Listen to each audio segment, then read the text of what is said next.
Salam semuanya, selamat malam. Kita ketemu kembali untuk renungan malam pada malam hari ini. Dan sebelumnya kita hendak membahas firman, mari kita bersatu di dalam doa. Bapa di surga, terima kasih buat pada malam hari ini. Semua karena anugerah-Mu, semua karena berkat-Mu, semua karena kebaikan. Engkau pelihara kami pagi, siang, sore hingga pada malam hari ini. Sehingga kami boleh baik, kami boleh sehat, semua karena Engkau. Terima kasih ya Bapa, semuanya kami berserah ke dalam tangan-Mu. Sebentar lagi kami hendak merenungkan firman. Kiranya Bapa, Engkau yang menyertai kami, Engkau yang menawan hati pikiran kami, sehingga kami boleh menangkap firman ini, sehingga menjadi pelajaran bagi kami. Terima kasih Bapa, kami alaskan di dalam nama-Mu, Yesus Kristus Tuhan. Haleluya. Amin. Baik, Bapak Ibu sekalian, selamat malam sekali lagi. Apa kabar? Tentu luar biasa dan baik semuanya. Jadi tema pada malam hari ini adalah makna daripada kematian Yesus di kayu salib bagi kita, orang-orang yang percaya, orang-orang yang beriman kepadanya. Nah, ini akan kita ambil dari Roma 5 ayat 8 sampai 10. Saya bacakan. Akan tetapi Allah menunjukkan kasih-Nya kepada kita oleh karena Kristus telah mati untuk kita ketika kita masih berdosa. Lebih-lebih karena kita sekarang telah dibenarkan oleh darah-Nya, kita pasti akan diselamatkan dari murka Allah. Sebab jikalau kita ketika masih seteru diperdamaikan dengan Allah oleh kematian anak-Nya, lebih-lebih kita yang sekarang telah diperdamaikan pasti akan diselamatkan oleh hidup-Nya. Baik, jadi begini, di ayat ini apa yang dapat kita pelajari? Satu, kita dilepaskan daripada kematian kekal. Yesus mati di kayu salib untuk menyelamatkan saya, menyelamatkan kita semua.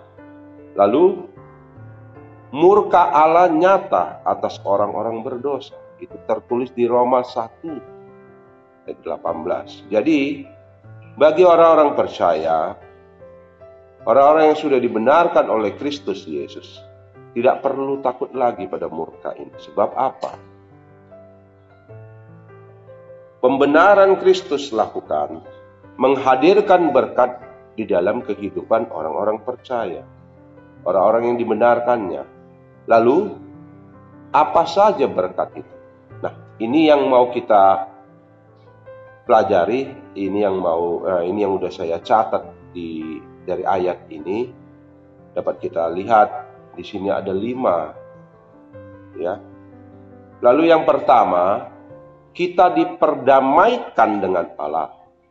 Kalau kita baca di ayat 11, itu ada dikatakan, dan bukan hanya itu saja, kita malah bermegah dalam Allah oleh Kristus Yesus, Tuhan kita.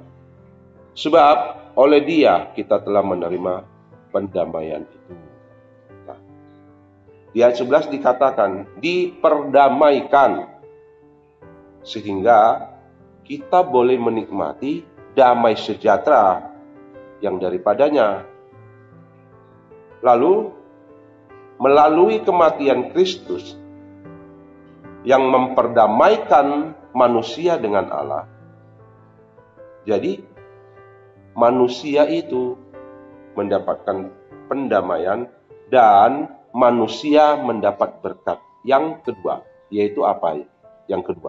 Yang kedua itu adalah beroleh jalan masuk kepada Allah. Nah, itu ada ditulis di ayat 2a-nya.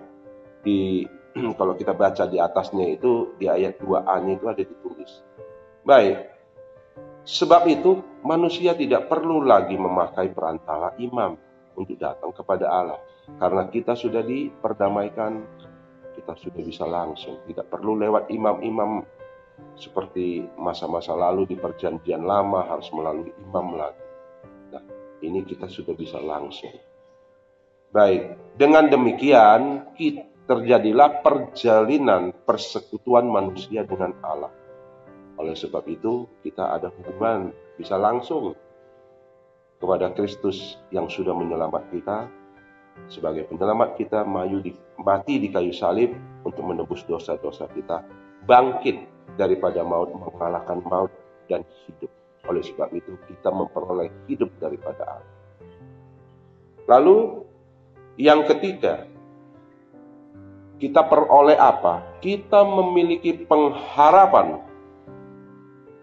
Kita memiliki pengharapan akan kemuliaan. Jadi, bila mana kita masih berdosa, ya, kita tidak akan peroleh kemuliaan itu. Orang berdosa itu akan kehilangan kemuliaan Allah. Ada tercatat di Roma 3. Oleh sebab itu, orang-orang yang sudah percaya, orang-orang yang sudah bertobat, janganlah kembali lagi kepada dosa. Kalau bertobat, istilahnya kita berbalik. Berbaliknya 180 derajat.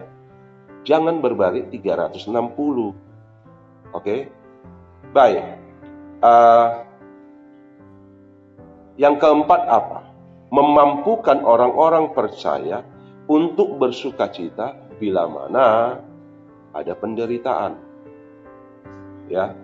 Kristus memakai penderitaan ini untuk menghasilkan karakter kita agar tahan uji.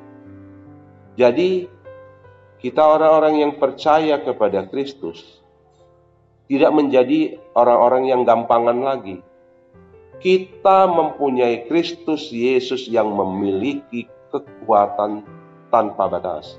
Memang kita ini terbatas, namun kita memiliki Kristus yang kuasanya tiada batas. Bahkan maut pun dikalahkan. Baik. Untuk yang kelima, yaitu apa? Kita diselamatkan dari murka Allah yang akan datang. Nah, itu tadi di ayat 9 kan disebutkan. Kita pasti akan diselamatkan dari murka Allah. Nah, jadi itu dia. Ada 5 yang dapat kita kutip dari ayat ini, 5 poin ini. Ya. Jadi kita boleh melihat pembenaran yang dilakukan Kristus atas manusia itu membukakan pintu-pintu berkat. Banyak berkat yang Tuhan kasih. Namun kita sadar nggak, sebagai orang-orang yang sudah ditebus, bagaimana kita harus berbuat? Kita harus percaya kepada firman-Nya. Kita harus percaya sungguh-sungguh kepada-Nya. Jangan setengah-setengah. Roh Kudus yang diam di dalam diri kita itu akan memampukan kita untuk tetap percaya dan tetap setia kepada Kristus. Karena apa? Roh Kudus akan memampukan kita untuk tetap kuat, untuk tetap setia. Oleh sebab itu, selalulah berdoa, selalulah mencari Kristus. Jangan mencari Kristus pada saat kita hanya ada perlu atau ada sesuatu. Carilah Kristus setiap saat, tanpa henti. Karena apa?